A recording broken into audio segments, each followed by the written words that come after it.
आपका नाम और आपका डेजिग्नेशन बताइए। मेरा नाम निशित सिंगापुर वाला है और मैं अंतर्राष्ट्रीय मानव अधिकार वेलफेयर एसोसिएशन गुजरात स्टेट का चेयरमैन हूँ। सर, ये मानव अधिकार संस्था है, वो लोगों के लिए कैसी रीति से उपयोगी है और इसमें जुड़ने से लोगों को क्या क्या फ़ायदे होते हैं उसके बारे में थोड़ा सा बताइए।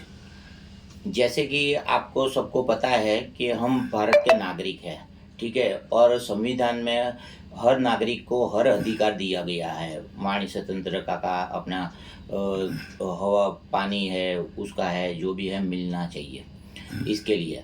और मानव अधिकार में जो भी लोग जुड़ते हैं तो उनको हमारी संस्था की तरफ से कानूनी सलाह दी जाती है, उनके हक अधिकारों की जानकारी दी जाती है और जो मूलभूत अधिकार है उसके लिए लड़त भी की जाती है। सर, ये संस्था में आपसे कोई जुड़ना चाहता है तो कैसे जुड़ सकता है वो आपसे? सिंपल ही है, उसकी जो सभ्य बनना चाहता है, जुड़ना चाहता है, वॉलंटियर देना चाहता है, तो जो भी मानव अधिकार में आके सेवा देना चाहता है उसको हम हमारे वहाँ से एक फॉर्म दिया जाता है। फॉर्म उसको भरने का होता है और फॉर्म भरने के बाद नॉमिनल फीस जो होती है वो भर के वो सभ्य बन सकता है। सर, आपकी संस्था कानूनी सलाह के अलावा और क्या क्या मदद हो सकती है? हाँ, कानूनी सलाह के बाद हम जहाँ पे पूरग्रस्त होता है, ठीक है, मानव सृजित कुछ हादसा हुआ है होता है, तो वहाँ पे हम जाके उनको डोनेशन भी देते हैं, उनसे वार्तालाप करते हैं, मेडिकल सहायता के लिए भी मदद करते हैं और सही सारी चीज़ें करते हैं। सर, अभी देखने में आया है कि मानव अधिकार संस्था, जैसे आपने बताया अभी, कि कानूनी सलाह वगैरह देती है। अभी आप देख रहे हो कि हर जगह मानव अधिकार का उल्लंघन हो रहा है, तो उसके बारे में आप क्या कहोगे?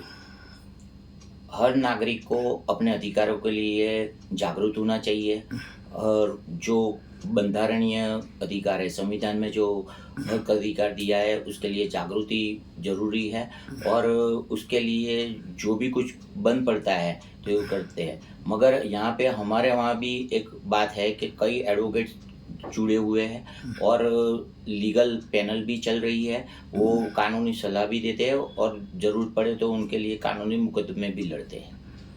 जैसे आपने बताया कानूनी मुकदमे लड़ सकते हो, तो सर कौन सी चीज़ में मानव अधिकार कानूनी सहायता देता है?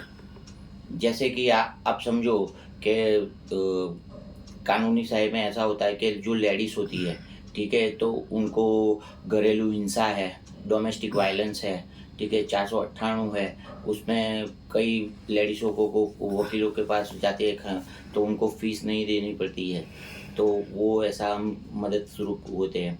कई बार कोई आदमी को जेल के अंदर जामीन नहीं हो रहा है कई वर्षों तक, उसके पास फ़ीस नहीं है, कुछ नहीं है, तो हम जाके तपास करके उनको भी मदद रूप होते हैं। सर, कितने ऐसे लोग हैं जिनको मानव अधिकार का मतलब ही पता नहीं है, तो ये मानव अधिकार होता क्या है? हज़ारों लोग हैं जिनको अपने मानव अधिकार का पता होता नहीं है। तो मानव अधिकार ऐसी बात है कि जब से आदि मानव, ठीक है, वहाँ से चला तब से मानव अधिकार शुरू हुआ है। तब वो टाइम पे कायदा नहीं था, मगर आज के दौर में जो दुनिया है, दुनिया भर में ये मानव अधिकार का कायदा लागू होता है कि आदमी को, आप समझो कि उसकी वाणी स्वतंत्र का अधिकार है, ठीक है, फिर पानी मिलना चाहिए, हवा मिलनी चाहिए, पॉल्यूशन कंट्रोल होना चाहिए। ये सब जो चीज़ें हैं जो मानव अधिकार के सब जुड़ी हुई है, वो अधिकार सब में आ रहते हैं। अगर कोई किसी मानव के अधिकार का हनन करता है, तो आपकी संस्था किस रूप से उसको मदद करेगी?